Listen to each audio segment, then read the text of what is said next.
اللہ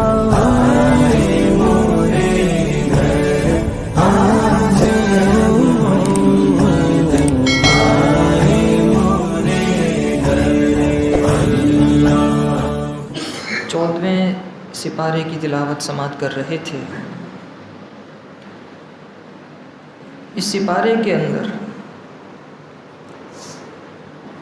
آغاز میں اللہ تعالیٰ نے حضرت آدم علیہ السلام کی تخلیق کا ذکر فرمایا ہے۔ حضرت آدم علیہ السلام کی تخلیق کا ذکر سورہ بقرہ کے آغاز میں بھی ہے۔ یہاں پر بھی اللہ تعالیٰ نے تخلیق کا ذکر فرمایا ہے۔ ہم اتنا جانتے ہیں کہ اللہ تعالیٰ نے حضرت آدم علیہ السلام کو مٹی سے پیدا کیا ہے، لیکن پیدا کیسے کیا وہ قرآن مجید فرقان حمید نے پورا تفصیل کے ساتھ ذکر فرمایا ہے۔ 14ویں پارے میں بھی ذکر کیا ہے اور پہلے پارے میں بھی اللہ تعالیٰ نے اس چیز کو ذکر فرمایا ہے۔ اللہ تعالیٰ نے ارشاد فرمایا وَلَقَدْ خَلَقْنَا الْإِنسَانَ مِنْ صَلْصَالٍ مِّنْ حَمَإٍ مَّسْنُونٍ، اور بے شک ہم نے انسان کو بجنے والی مٹی سے پیدا کیا جو اس سے پہلے بودار گارا تھی، پھر وہ اس سے سخت ہو کر بجنے والی مٹی بن گئی۔ بجنے والی مٹی سے مراد یہ ہے کہ مٹی جو چکنی مٹی ہوتی ہے جب وہ سوکھ جاتی ہے تو اس پہ آپ ٹھوک بجا کے دیکھیں تو وہ بجتی ہے۔ جیسے مٹی کے برتن ہوتے ہیں نا، مٹی کے برتنوں کو بجا کر دیکھیں تو وہ بجتے ہیں۔ تو یہ جس مٹی سے چیزیں بن سکتی ہوتی ہیں اس میں یہ خاصیت ہوتی ہے کہ وہ بجنے والی ہو جاتی ہے۔ تو اللہ تعالیٰ ارشاد فرما رہا ہے کہ ہم نے انسان کو بجنے والی مٹی سے پیدا کیا جو اس سے پہلے بودار گارا تھی۔ مٹی کی اپنی خوشبو ہوتی ہے، اس سے مراد وہ بو ہے۔ حضرت آدم علیہ السلام کو اللہ تعالیٰ نے جب پیدا فرمایا، حضرت جبریل امین سے کہا اے جبریل زمین پر اترو اور زمین کی مٹی لے کر آ جاؤ۔ اب جبریل امین زمین پر اترے تو زمین پر اترنے کے بعد آپ نے جب مٹھی میں زمین کی مٹی اٹھائی تو پورے روئے زمین کی جو اوپر کی پرت تھی وہ حضرت جبریل کے ہاتھ میں آ گئی۔ پوری زمین کی اوپر کی پرت حضرت جبریل امین کے ہاتھ میں آ گئی۔ وہ لے کر آپ اللہ تعالیٰ کی بارگاہ میں گئے۔ اسی لیے حضرت آدم علیہ السلام کی اولاد سے جب لوگ ہوئے تو وہ مختلف علاقوں بلکہ پوری دنیا میں بسے اور مختلف رنگ اور نسل کے ہوئے۔ جو لوگوں کے مختلف رنگ ہیں اس کی وجہ یہی ہے کہ آدم علیہ السلام کی مٹی کے اندر دنیا کے سارے رنگ موجود تھے، اور مفسرین نے لکھا تقریباً 60 رنگ اس مٹی میں موجود تھے۔ کہیں کا بہت ہی سیاہ تھا، کہیں کا گندمی تھا، کہیں کا سفید تھا۔ تو اس لیے دنیا بھر کے اندر جو لوگ ہیں وہ مختلف رنگوں کے نظر آئیں گے آپ کو۔ حضرت آدم علیہ السلام، پھر اللہ تعالیٰ نے حضرت آدم علیہ السلام کا جسم مبارک بنایا۔ جب حضرت آدم علیہ السلام کا جسم بن گیا تو آپ کے جسم کو اللہ تعالیٰ نے فرمایا کہ ان کے جسم کو جنت کے دروازے کے ساتھ کھڑا کر دو۔ اب آپ کے جسم میں جان نہیں ہے، روح نہیں تھی اس وقت، صرف جسم تھا۔ فرمایا کہ جنت کے دروازے کے پاس کھڑا کر دو۔ جنت کے دروازے کے پاس کھڑا کیا گیا حضرت آدم علیہ السلام کے جسم مبارک کو۔ فرشتے آتے، دیکھتے چلے جاتے، آپس میں پوچھتے یہ کیا ہیں۔ پھر ایک وقت ایسا آیا کہ اللہ تعالیٰ نے حضرت آدم علیہ السلام میں اپنی طرف سے روح پھونکی، روح ڈالی حضرت آدم علیہ السلام کے اندر۔ اللہ تعالیٰ آگے ارشاد فرماتے ہیں وَالْجَانَّ خَلَقْنَاهُ مِنْ قَبْلُ مِنْ نَارِ السَّمُومِ، اور جنوں کو ہم نے اس سے پہلے پیدا کیا بغیر دھوئیں کی آگ سے۔ جنات کو اللہ تعالیٰ نے آگ سے پیدا کیا، اور وہ آگ ایسی تھی جس میں دھواں نہیں تھا۔ اسی لیے جنات آگ سے بنے ہیں، لیکن اگر آپ کے آگے پیچھے جنات موجود ہوں تو آپ کو دھواں محسوس نہیں ہوگا، دھواں محسوس نہیں ہوگا۔ سوال یہاں پر یہ پیدا ہوتا ہے کہ اللہ نے انسان کو مٹی سے بنایا ہے، جنوں کو آگ سے بنایا ہے، اور ان دونوں کے بارے میں فرمایا ہے کہ جنات بھی جہنم میں جلیں گے اور انسان بھی جہنم میں جلے گا جو گنہگار ہوں گے۔ تو آگ، جنات کی آگ جب جہنم کی آگ سے ملے گی تو اسے تکلیف کیسے ہوگی؟ آگ تو آگ سے مل کر اور بڑھ جاتی ہے، آگ کو تو آگ سے راحت ملتی ہے اور بڑی فزوں تر ہو جاتی ہے، بڑھ جاتی ہے، تو یہ جنات آگ میں جا کر تو ان کو سکون ملے گا، جہنم میں جا کر جلیں گے کیسے؟ تو مفسرین نے کہا بات یہ ہے کہ جس طرح انسان مٹی سے بنا ہے اور کوئی اس کے ہاتھ مٹھی میں مٹی لے کر انسان کی آنکھوں میں ڈال دے تو اس کو تکلیف ہوتی ہے، ایسے ہی جنات کو آگ سے تکلیف پہنچے گی۔ وہ جو آگ ہے وہ الگ ہے، یہ جنات کی جو آگ ہے یہ الگ ہے۔ انسان جس مٹی سے بنا ہے اس کی تخلیق میں تبدیلی آ گئی، اور دنیا کے اندر جو مٹی موجود ہے اس میں تبدیلی آ گئی۔ فرمایا وَإِذْ قَالَ رَبُّكَ لِلْمَلَائِكَةِ، جب آپ کے رب نے فرشتوں سے کہا انی خالق بشرا، میں ایک بشر کو پیدا کرنے والا ہوں۔ بشر سے مراد حضرت آدم علیہ السلام تھے۔ لفظ آدم کا معنی کیا ہے؟ مفسرین نے لکھا کہ آدم بنا ہے ادیم الارض سے۔ ادیم الارض، ادیم الارض کا مطلب ہوتا ہے زمین کی سطح۔ تو کیونکہ آدم علیہ السلام کی جب مٹی لی گئی تو پوری زمین کی سطح سے لی گئی تھی، اسی لیے ان کا نام آدم رکھ دیا گیا۔ ادیم الارض سے آدم بن گیا۔ اور دوسری بات علماء نے یہ بھی لکھی کہ ادم کا مطلب ہوتا ہے گندمی رنگ۔ حضرت آدم علیہ السلام گندمی رنگ تھے، اس لیے انہیں آدم کہا گیا۔ فرمایا میں ایک بشر کو پیدا کرنے والا ہوں، من صلصال من حمأ مسنون، بجنے والی مٹی سے جو اس سے پہلے بودار گارا تھی۔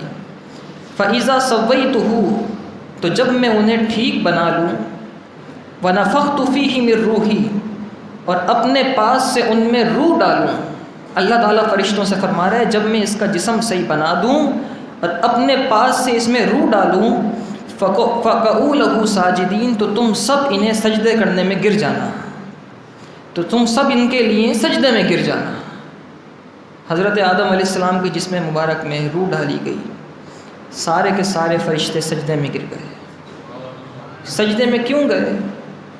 اسی لیے گئے کیونکہ اللہ تعالیٰ نے حضرت آدم علیہ السلام کو علم کی وجہ سے سب پر فوقیت دی تھی، جس کا ذکر اللہ تعالیٰ نے پہلے پارے میں فرمایا ہے۔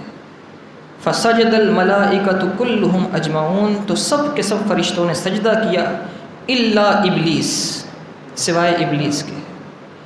ابلیس نے سجدہ نہیں کیا، ابلیس نے تکبر کیا۔ ابا ان یکون من الساجد مع الساجدین، اس نے انکار کیا کہ وہ سجدہ کرنے والوں کے ساتھ سجدہ کرے۔ پھر اللہ نے کیا فرمایا؟ فرمایا قال یا ابلیس، اے ابلیس، ما لک الا تکون مع الساجدین، تجھے کیا ہوا ہے کہ تو سجدہ نہیں کرتا سجدہ کرنے والوں کے ساتھ؟ قال، شیطان نے کہا، ابلیس نے کہا، لم اکن لاسجد لبشر، میں بشر کو سجدہ نہیں کروں گا، انسان کو سجدہ نہیں کروں گا۔ خلقتہ من صلصال من حمأ مسنون، تو نے تو اسے بجنے والی مٹی سے بنایا ہے۔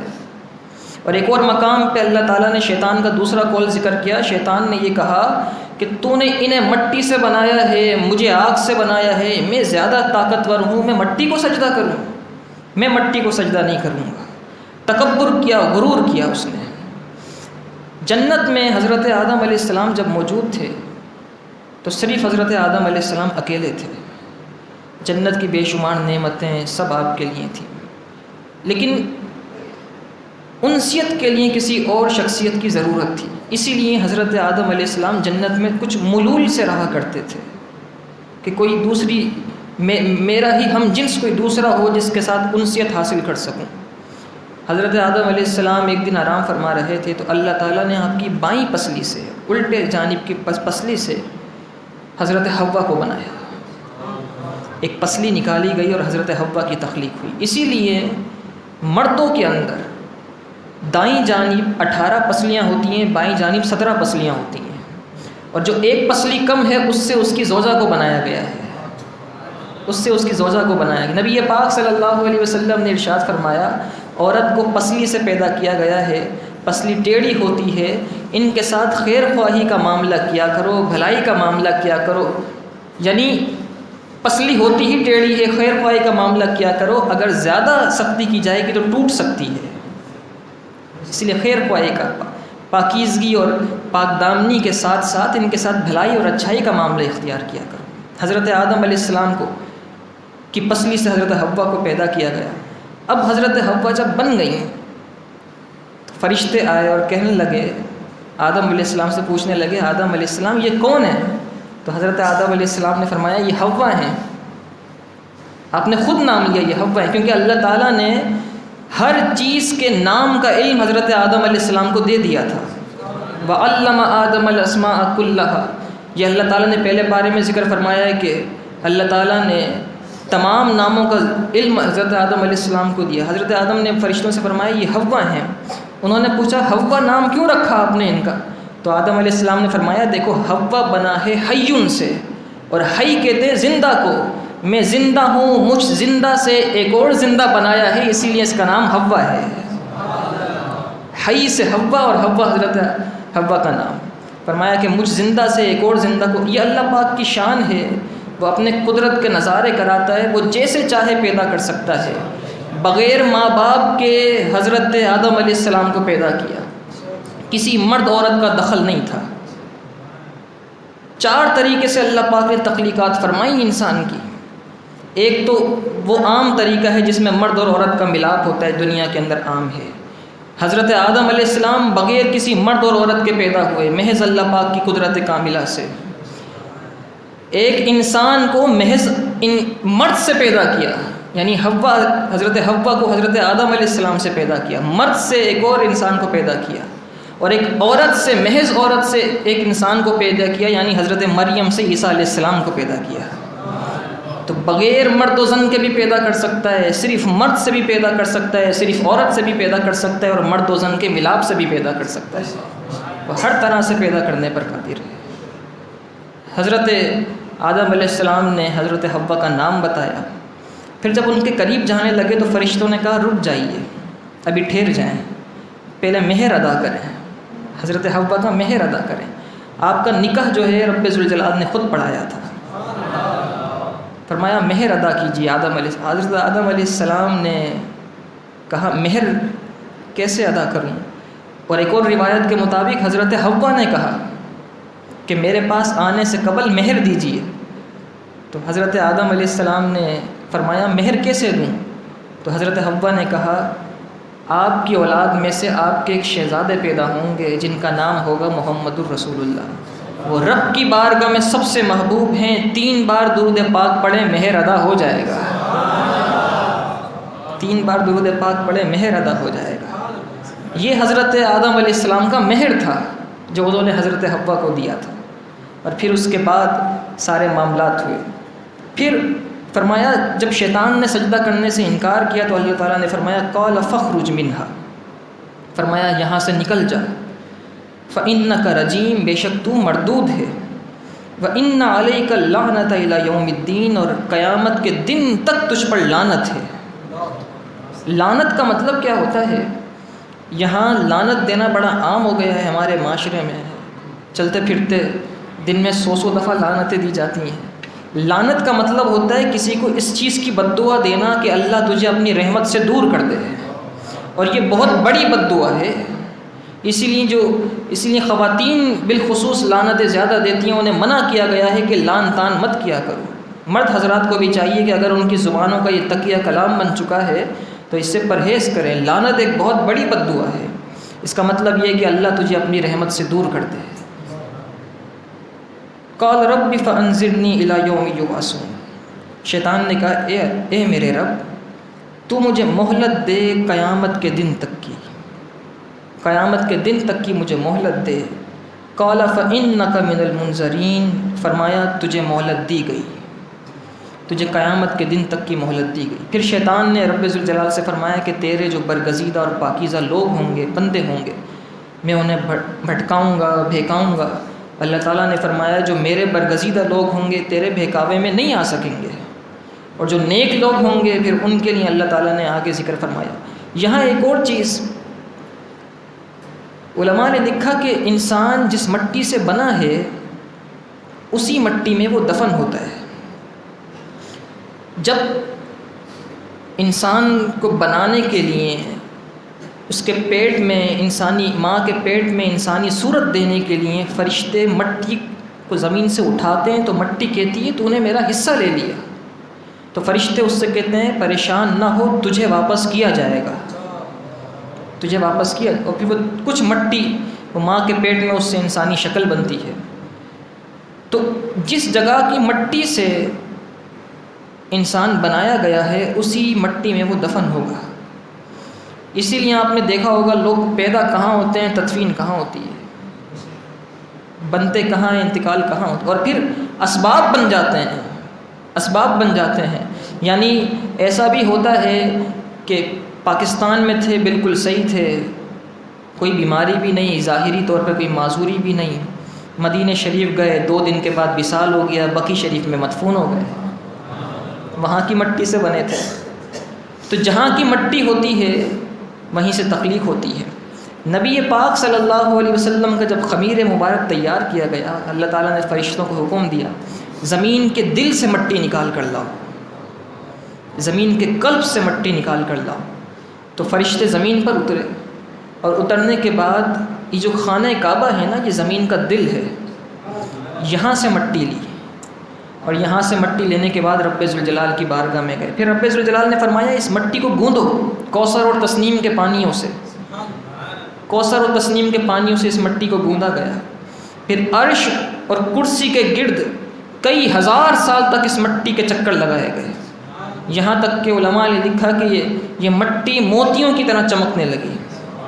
اور پھر اس سے نبی پاک صلی اللہ علیہ وسلم کا جسم مبارک تخلیق کیا گیا۔ لیکن سوال یہ پیدا ہوتا ہے، اگر کعبۃ اللہ شریف کی مٹی سے نبی پاک صلی اللہ علیہ وسلم کا جسم نازنین بنا ہے تو آپ کی تدفین وہیں ہونی چاہیے تھی۔ مزار پر انوار، روضہ انور کعبۃ اللہ شریف کے اندر ہونا چاہیے تھا۔ مزار پر انوار اور روضہ انور تو مدینہ پاک میں ہے، خانہ کعبہ اور مکہ مکرمہ میں ہے۔ عوارف المعارف کے اندر حضرت علامہ شہاب الدین سہروردی علیہ الرحمہ نے اس سوال کا بڑے اچھے انداز میں جواب دیا ہے، اور اسی جواب کو علامہ قسطلانی علیہ الرحمہ نے المواہب اللدنیہ کے اندر بھی ذکر فرمایا۔ آپ نے فرمایا بات یہ ہے، زمین کا جو دل ہے تو خانہ کعبہ، مرکز ہے زمین کا، لیکن جب زمین بنی نہیں تھی، پوری زمین پھیلی نہیں تھی، اس وقت صرف یہ خانہ کعبہ کا حصہ تھا، اور یہ بلبلے کی صورت میں تھا، ایک بلبلا تھا۔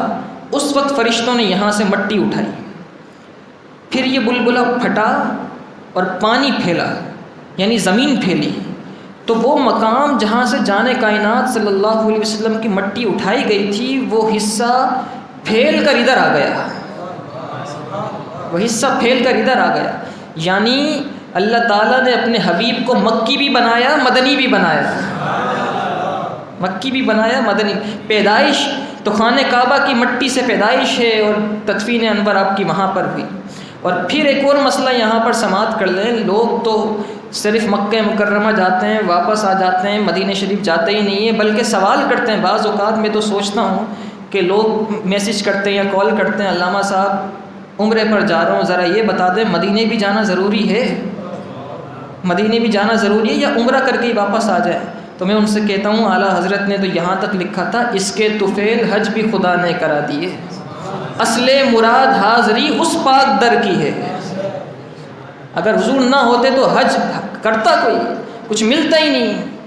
لولا کما خلقت الافلاق لولا کما خلقت الارض، اللہ تعالیٰ نے تو فرمایا ابھی تم نہ ہوتے تو آسمانوں کو نہ بناتا، زمینوں کو نہ بناتا، بلکہ یہاں تک فرمایا لولا کما اظہرت ربوبیتی، اے حبیب تم نہ ہوتے اپنا رب ہونا بھی ظاہر نہ کرتا، اپنا رب ہونا بھی ظاہر نہ کرتا۔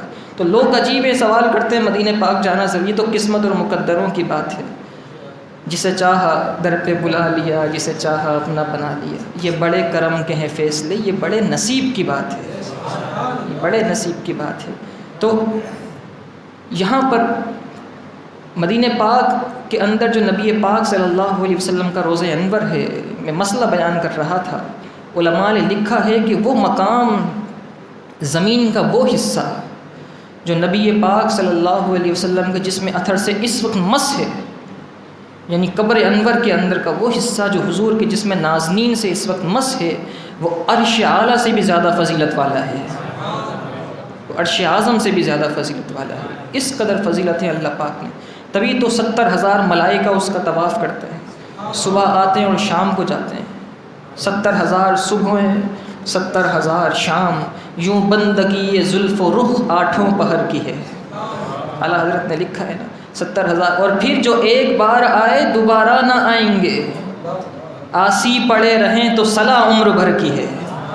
وہ معصومین فرشتے ایک بار آئیں پھر دوبارہ نہیں آ سکیں گے، لیکن حضور کا اپنے امتیوں پر کرم اتنا ہے کہ کسی کو ٹھکانہ ہی مدینے میں دے دیتے ہیں، رہتا ہی مدینہ پاک میں۔ تو نبی پاک صلی اللہ علیہ وسلم کی ولادت پر انشاءاللہ تعالی مفصل کسی دن بیان کریں گے۔ اسی کے ساتھ ساتھ آج کا درس قرآن اپنے اختتام کو پہنچا۔ اللہ پاک قرآن مجید فرقان حمید سمجھنے کی توفیق عطا فرمائے۔ وآخر الدعوایا ان الحمد للہ رب العالمین۔